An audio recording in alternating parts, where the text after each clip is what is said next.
Saya langsung izin sama dokter penanggung jawab, akhirnya pulang ke rumah. Ternyata sudah harus ditransfusi. Allah. Karena sudah anemis banget, pendarahannya terus menerus, dan ternyata bukan terjadi dalam waktu 3 hari, sudah agak lama. Dan kejadian itu saya berpikir nanti kalau udah lulus bikin kan tempat pengabdian masyarakatnya kita. Amma ba'du, yang kita hormati pengawas wilayah Binaan 5 Kecamatan Tanjung Priuk, Bapak Dr. Haji Kun Supriyanto MM. Dan alhamdulillah yang kami hormati juga Pak Dr. Wildan dan Ibu Dr. Amal dari Edu Health Indonesia, serta yang kami hormati dan muliakan Bapak Ibu Dewan Guru. Alhamdulillah siang hari ini kita dapat berkumpul. Terima kasih atas kesempatan yang diberikan, yang terhormat Pak Sekolah Kabito dan Pak Haji sebagai pengawas ya Pak. Nama tim saya Ibu Dokter dan Ibu Bapak Guru semua yang saya hormati. Mohon izin mengganggu waktunya sebentar karena pelajaran dari 12 tahun kami berdiri mengenai kami bergerak di bidang kesehatan itu karena yang pertama orang tua dua-duanya guru, dan pada saat saya di stasiun Bedah, Objin ya, setelah ke Objin, orang tua saya telepon saya, dan ini mama kok berdarah terus sih, ininya keluar darah terus pas buang air besar, udah 3 hari, mak kok nggak sempet ke rumah sakit. Kalau jadi guru, kalau ke rumah sakit berantakan lah tuh siswa-siswanya, apalagi beliau kan SMA ya, kebetulan dia ngajar di SMA 13. Katanya berantakan lah, dan kalau misalnya mama pergi ke klinik, oleh karena itu saya langsung izin sama dokter penanggung jawab, akhirnya pulang ke rumah. Ternyata sudah harus ditransfusi. Allah. Karena sudah anemis banget, pendarahannya terus menerus, dan ternyata bukan terjadi dalam waktu 3 hari, sudah agak lama. Dan kejadian itu saya berpikir nanti kalau udah lulus bikin kan tempat pengabdian masyarakatnya kita bukan yang pengobatan massal, kita lebih condong ke pengabdian masyarakat yang lebih kena ke seluruh sivitas yang kita tuju. Oleh karena itu kita tunjuk, saya pribadi akan menuju ke sekolah karena atas kejadian itu Bapak Ibu. Setelah saya lulus, saya proses nih kegiatannya. Ternyata tujuannya adalah bukan hanya guru, tapi kita seluruh sivitas sekolah, siswa, guru, karyawan, yayasan, dan semuanya yang membutuhkan pelayanan kesehatan. Sifatnya kita kalau di kedokteran itu kan per pasien bayarannya Bu ya. Kalau kita enggak, kita adalah hanya just transport aja. Dan dokternya dapat transport dan dapat nanti surat pengabdian dari yayasan, dari sekolah, dapat surat pengabdian. Karena kenapa teman-teman, Bapak Ibu guru, karena kalau dinilai dari nilai uang kita nggak harap di sini terlalu banyak. Tapi kenapa saya masih bertahan selama 12 tahun ini? Karena ternyata 21 unit sekolah yang sudah kerjasama itu efeknya bagus. Dan makanya kita pengen belajar dari itu, makanya kita sering perbaiki. Salah satunya adalah sharing pertama sebelum kita mulai prosesnya. Yang pertama adalah Bapak Ibu mohon izin bahwa kegiatan ini adalah targetnya untuk seluruh sivitas sekolah. Jadi bukan hanya untuk siswa. Soalnya ada yang pemahaman itu kan dokter buat siswa aja gitu. Tapi buat seluruh sivitas sekolah. Apabila guru ada yang sakit, ada yang gak enak badan boleh, atau ada keluhan-keluhan atau perawatan yang terus-menerus bisa cek ke kita. Untuk selain siswa, kita sebelum masuk ke siswa, selain ke siswa kita Bapak Ibu guru akan kita pantau.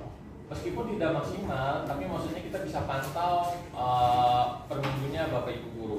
Kita di sini kerja sama yayasan, dokternya seminggu sekali. Dulu kita seminggu 3 kali, tapi per 3 jam, per 2 jam gitu, 3 jam, seminggu 2 kali atau seminggu 3 kali, saya lupa dulu. Tapi kita sekarang berubah jadi seminggu sekali, tapi perawatnya setiap hari, tapi dalam waktu 9 jam. Jadi dari pagi jam 8 sampai jam 4 atau jam 7 sampai jam 8 sampai jam 5 atau jam 7 sampai jam 4. Tapi dokternya 7 jam. jam berarti dari jam 8 sampai jam 3-an.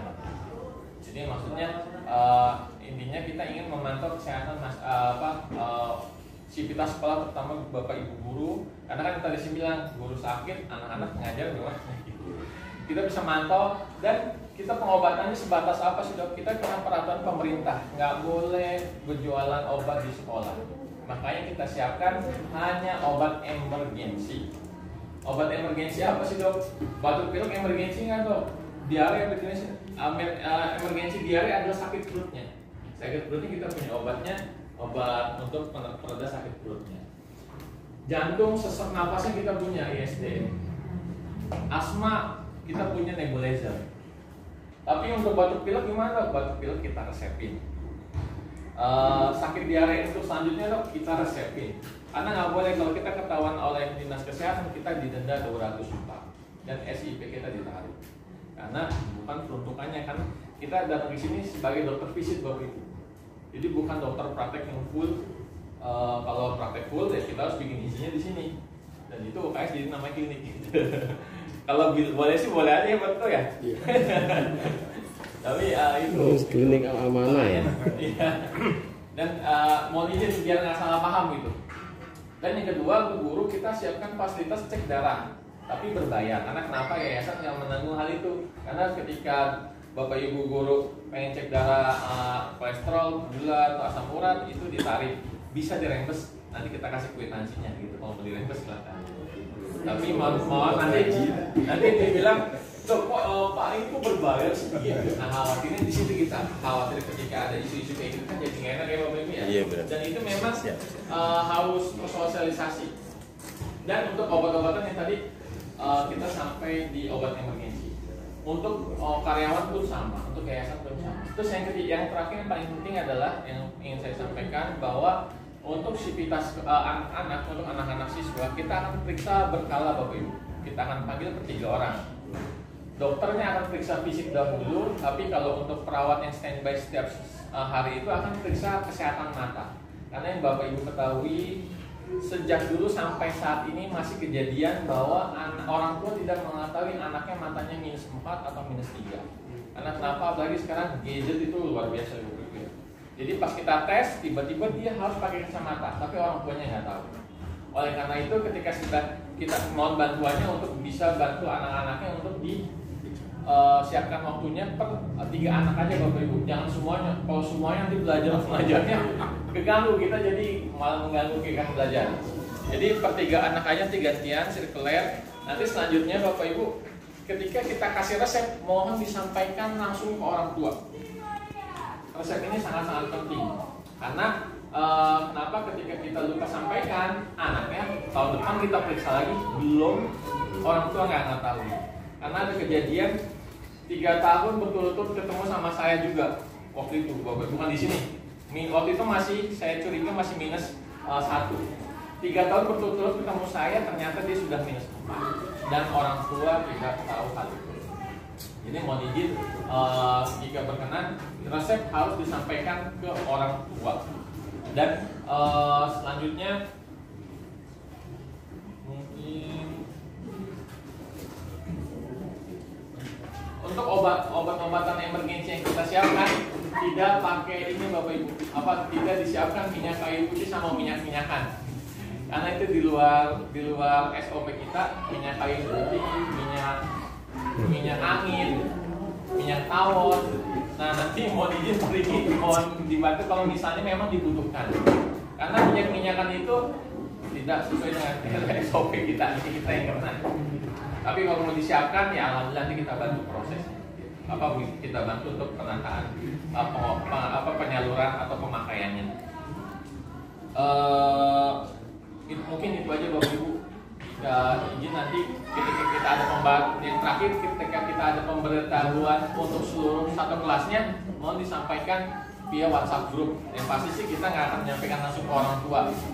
Dan setiap tindakan emergensi yang membutuhkan izin orang tua pasti kita akan lakukan.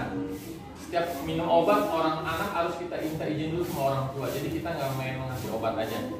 Luka robek, luka apapun itu misalnya kita tetap harus izin orang tua. Tapi kecuali asma. Asma biasanya kita nebulizer dulu, baru izin ke orang tua, karena itu emergency, karena bisa apnu, jadi nggak bisa napas dia. Mungkin itu aja Bapak Ibu dari saya, dan perkenalkan beliau Dr. Amal. Insya Allah akan memantau kesehatan bersama tim, ada Dr. Tias dan saya pun. Tapi beliau yang bertanggung jawab saat ini untuk mengenai kesehatan di anak-anak ini. Nanti ada perawatnya juga ada. Mungkin itu sekian dari saya. Terima kasih. Kurang lebihnya saya minta maaf. Assalamualaikum warahmatullahi wabarakatuh. Waalaikumsalam warahmatullahi wabarakatuh.